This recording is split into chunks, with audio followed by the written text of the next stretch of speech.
Sẽ đây fan fanទាំងគ្នាតោះមកញ៉ាំនំបញ្ចុកជាមួយនឹងខ្ញុំនេះដាក់នៅក្នុងហើយមានតាំងពីយកនេះឲ្យមើលស្រួលមើលជាងចានធំទៅចានដែលសិបបន្លែបងប្អូនពេលក្តៅសក់យើងចេញហើយនឹងជីគ្រប់មុខបងប្អូនហើយអ្វីដែលអត់បានគឺនេះម្ទេសនឹងមានទាំងទុំទាំងខ្ចីបងប្អូនហើយមានរបស់ឆ្ងាញ់មួយទៀតគឺសក់ជ្រក់រដងនេះខ្ញុំធ្វើនំបញ្ចុកនេះខ្ញុំប្រើស្ពៃជ្រក់ដល់ឡើងអត់មានស្ពៃជ្រក់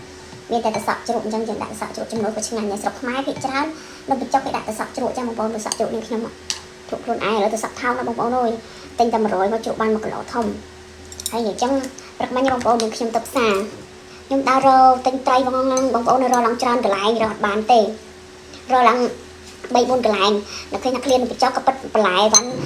ក៏ទិញហើយគ្រឿងក្រៅក៏ទិញហើយតែចង់ស្លនំបញ្ចុកបងប្អូនសប្តាហ៍នេះខ្ញុំទៅរកទិញត្រីក៏រកអត់បានចឹងទៅខ្ញុំដើរសួរឡើង3-4កន្លែងរាល់ដងបងប្អូនត្រីជីទៅឃើញសាប់ម្ដងហ្នឹងនេះខ្ញុំទៅរកអត់ឃើញដល់ក្រោយមកក៏បានទៅមកកន្លែងទៀតមានតែត្រីនឹងងាប់នេះខ្ញុំក៏អត់យកសល់តែមួយងាប់នេះខ្ញុំអត់យកទៅ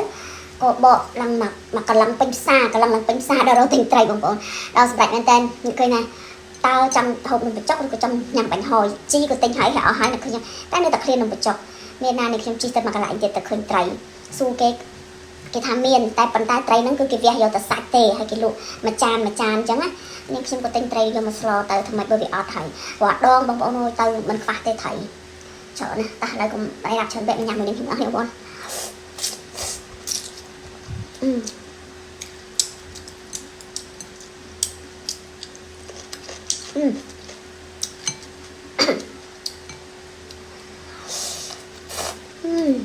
្នឹងណា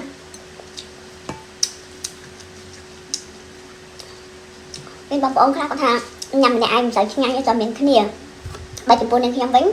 និយាយតាមត្រង់ទម្លាប់ហ្នឹងញ៉ាំអីម្នាក់ឯងទម្លាប់តាំងពីដើមម្នាក់ឯងក៏ប៉ុណ្ណឹងគ្នាច្រើនក៏ប៉ុណ្ណឹងឆ្ងាញ់រហូតមើលមៀតដឹងហ៎